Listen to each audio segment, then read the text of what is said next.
ratcheting up, with Pyongyang announcing it's conducted a successful H-bomb test. Donald Trump has hinted that a US strike on the North is possible.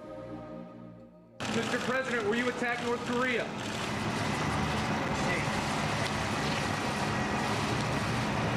So this is a very ominous message coming from the president, who posted online that all options are on the table when it comes to North Korea, and that he was in fact going to meet with his generals and a number of other military officials to discuss the crisis. Now, Mattis, his Secretary of Defense, recently stated that it's always a possibility to find a diplomatic solution to such a crisis, but Trump himself has already repeated that speaking with North Korea is not going to be effective. At the same time, we have a number of world powers, China and Russia, calling for all sides to show restraint. But Trump, it seems, is sticking to his guns and is going to continue to escalate the aggressive rhetoric that we've heard from him as of late. They will be met with fire and fury like the world has never seen.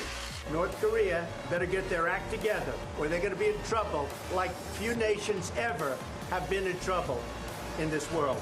Okay? And this man will not get away with what he's doing, believe me. Now, of course, this has already gone past just a war of words between Washington and Pyongyang. The U.S. has, of course, already bolstered its military presence in the region and continues to conduct drills with South Korea in the area, much to the displeasure of North Korea.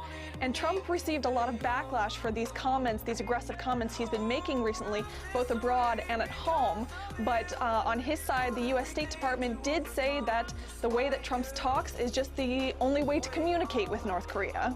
Is he exacerbating? The president spoke to him in the language that Secretary this morning, in the kind of language that Kim Jong-un will understand. But clearly, America's tactics have done nothing to quell tensions in the region. In fact, they seem to have escalated them, if anything. But it doesn't seem that America has any plans on the horizon to change their strategy with North Korea, leaving the rest of the world in fear that we could be getting pushed closer and closer to the brink of war. Let's discuss the latest escalation of tensions in the region now with Charles Shoebridge. He's a security analyst and former UK Army officer. Very good evening to you, Charles. I'm going to start, I hope you forgive me for this, with kind of a worst-case scenario. Recently, Senator Lindsey Graham said if there was conflict with North Korea, the North Koreans would fire missiles upon South Korea, possibly Japan, and that thousands of people would die, that the US would be doing all the damage, though, upon North Korea. What do you think the actual capabilities are of North Korea at the moment? How far can they fire missiles, and what kind of payload can they deliver?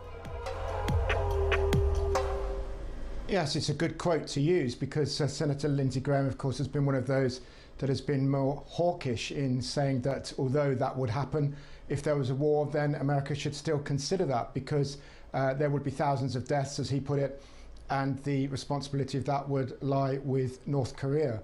At the moment, the situation is that although North Korea poses a threat to its near neighbours, it has just demonstrated, it would appear, a greatly increased capability in terms of the yield of its nuclear weapons. It claims that this weapon would be capable of being placed, it's being small enough to being placed on a long-range missile, an ICBM, that could presumably reach, as we know from their previous tests, their missiles can reach Japan, possibly could reach other targets, including Guam and places like that of American interest in the Pacific. But really the main threat, because that militarization claim hasn't yet been proven, but undoubtedly in the relatively near future that will become true. And so as time goes on, North